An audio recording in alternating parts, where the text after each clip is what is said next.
Good morning, everybody on YouTube. This is Rick Thomas from Obsolete Video Services. Hey, guys, I did get a bunch of emails concerning the IVC repairs that are on my table right here. Actually, I'm not repairing the decks. I'm actually improving the decks. I fixed the video scanners on these. I put some heads in these. I tore down one machine that was completely cannibalized, so we just stripped it down for the best parts. So leaves these remaining two machines that work very, very well, which is the 820 and the 870, I believe. Well, I've got some more IVC tapes coming, as I spoke to you guys on the previous video, but I also have service manuals coming for these.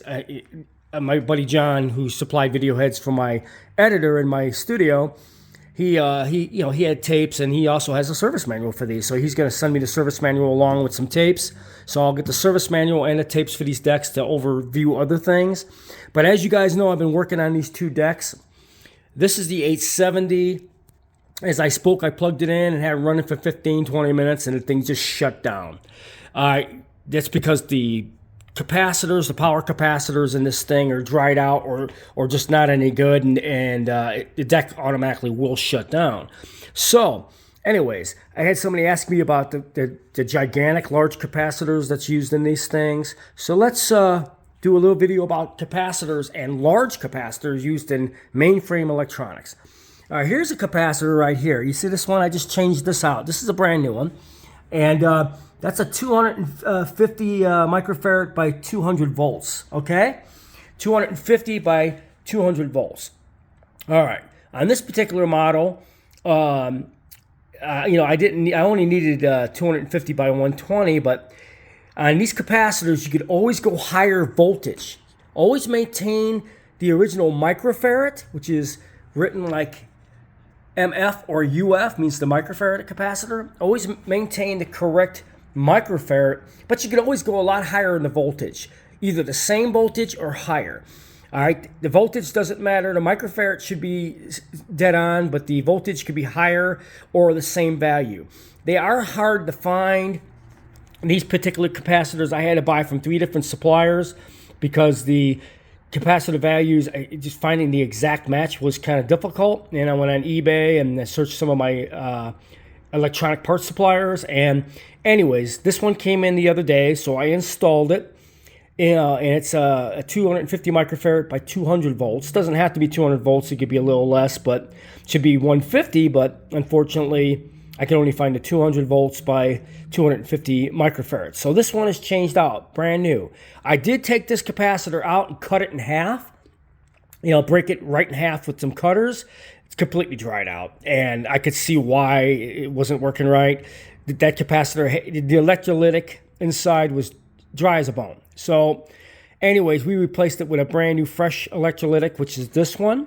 And today we're going to work on this unit again because I got two of the other two coming, which there's one here and then one there. I'm going to put 2 fresh electrolytics in this.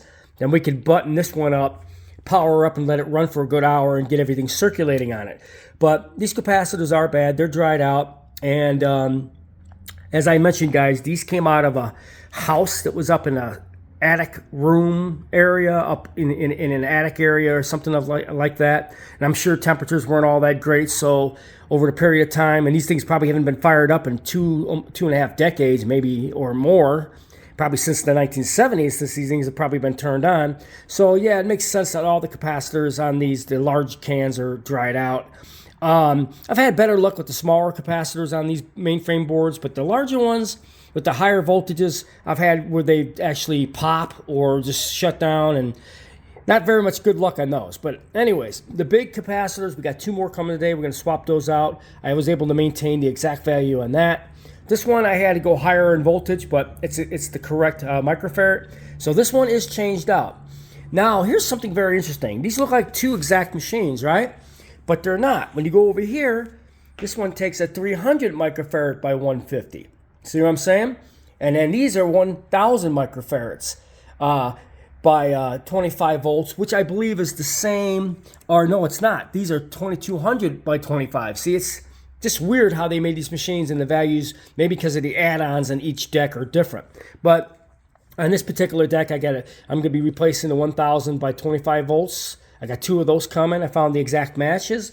This one here, I found a 300 microfarad by 200 volts. So that's going to be another higher voltage than it's called for, but it still do the job. So I'll be able to replace that. These are very old style caps, and they are dried out, no question about it. So these are all going to be changed out as well. I don't want to have any fire problems with these. I did that on my editor in my living room. All the capacitors was changed out on that powers up that unit. I didn't want to have to sit there and worry about a fire, because when these capacitors are dried out, they could pop, they can catch on fire, they could blow other circuits. You don't want that. So you ever hear it, when in doubt, swap it out? Well, these are old. I am not messing with it. So we're putting brand new caps in this particular machine. And this one's already started, brand new cap already changed out. I got 2 more going to go in there today. And this one I'll be able to fire up and get it running and see how it holds its own, and see if it doesn't shut down anymore, which I don't think it will after I get the new capacitors in. But capacitors, guys, same microfarad in most cases. Keep it the same microfarad, but the voltage could be the same voltage or higher, especially when you're changing out big can capacitors. Hope you guys enjoyed this video.